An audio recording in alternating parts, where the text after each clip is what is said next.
শীতের মুখে চওড়া হচ্ছে ডেঙ্গির থাবা। সোমবার সকাল পর্যন্ত জেলার বিভিন্ন প্রান্ত থেকে আসা ৩৩ জন রোগী ভর্তি হচ্ছেন মুর্শিদাবাদ মেডিকেল কলেজ হাসপাতালে। হাসপাতাল সূত্রে জানা গিয়েছে, গত ৩ মাসে ডেঙ্গিতে আক্রান্ত হয়ে হাসপাতালে ভর্তি হচ্ছেন প্রায় ২৭৫ জন। এই পরিস্থিতিতে নিকাশি নালা পরিষ্কারের বালাই নেই।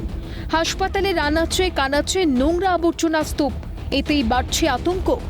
পুরসভা ও হাসপাতাল কর্তৃপক্ষের দৃষ্টি আকর্ষণের পাশাপাশি ডেঙ্গি মোকাবিলায় আরও তৎপর হওয়ার আবেদন রোগী ও রোগীর পরিবারের। কি বলছে ডাক্তার? ডাক্তার এখন স্যালাইন দিয়েছিল, রক্ত পরীক্ষা করেছে, সেই রিপোর্টটা দুপুরের মধ্যে আসবে। ওখানে কি মশারির মধ্যেই আছে। ভয় বলতে আমার পেশেন্টের পেটে লাগছিল, সেটা এখন একটু নর্মালি আছে। মাঝে মধ্যে জ্বর আসছে, জ্বর কমছে, 108 102।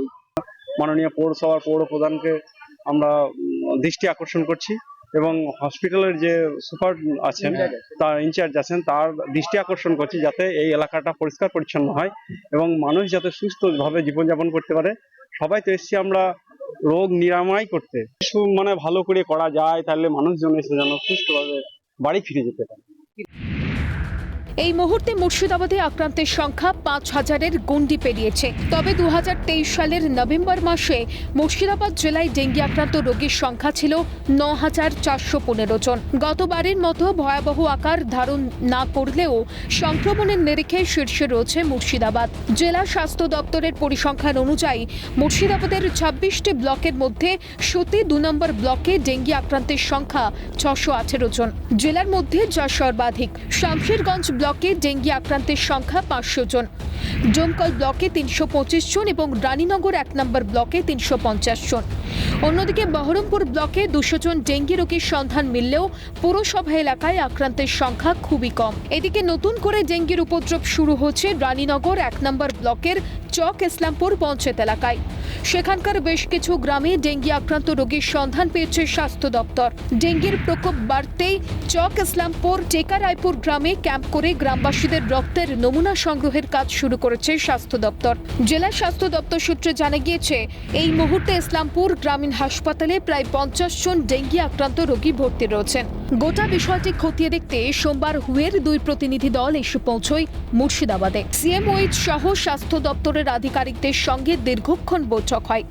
তবে বৈঠকের আলোচনার বিষয়বস্তু নিয়ে মুখ খুলতে চাননি স্বাস্থ্য দপ্তরের আধিকারিকরা। ডেঙ্গি নিয়ে বরাবর তথ্য গোপন করা হয়। বিস্ফোরক অভিযোগ কংগ্রেস নেতা অধীর রঞ্জন চৌধুরীর। দেখুন, ডেঙ্গি নিয়ে বরাবর তথ্য গোপন করা হয়। ডেঙ্গিতে কারো মানুষের মৃত্যু হলে সেটা বলা যাবে না, কারণ সরকারি নির্দেশ। ডেঙ্গিতে মৃত্যু হলে বলতে হবে জ্বরে মৃত্যু হয়েছে, পেটের অসুখে মৃত্যু হয়েছে, হার্টের অসুখে মৃত্যু হয়েছে।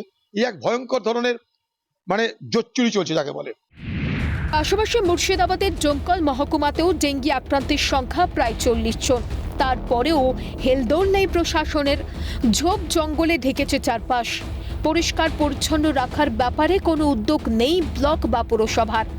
এমনই ছবি উঠে আসছে জলঙ্গি, সাগরপাড়া, ডোমকল সহ একাধিক জায়গা থেকে। একই সঙ্গে কান্দি মহকুমার বড়ুয়া ব্লকের পাঁচথুপি গ্রামের ছবিটাও প্রায় একই।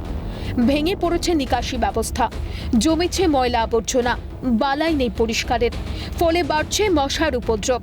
এক কথায় ডেঙ্গির আঁতুড়ঘর হয়ে উঠেছে এই এলাকা। পাঁচথুপি গ্রামের বাসিন্দাদের কাছে যা এখন রীতিমতো আতঙ্কের কারণ হয়ে দাঁড়িয়েছে। অভিযোগ, হেলদোল নেই প্রশাসনের। পরিষ্কার লোক নাই, পঞ্চায়েতে কোনো সরকারি দপ্তর থেকে কোনো লোক নাই, আসে না।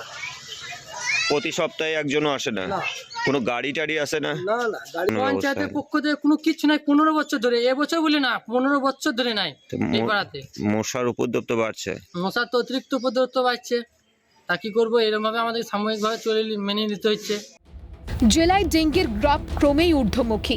এই পরিস্থিতিতেও যদি হুঁশ না ফেরে প্রশাসনের, তাহলে কবে ফিরবে? শুভাশিস সৈয়াদ, ইকবাল হোসেন ও ভিক্টর বন্দ্যোপাধ্যায়ের রিপোর্ট, ক্যালকাটা নিউজ।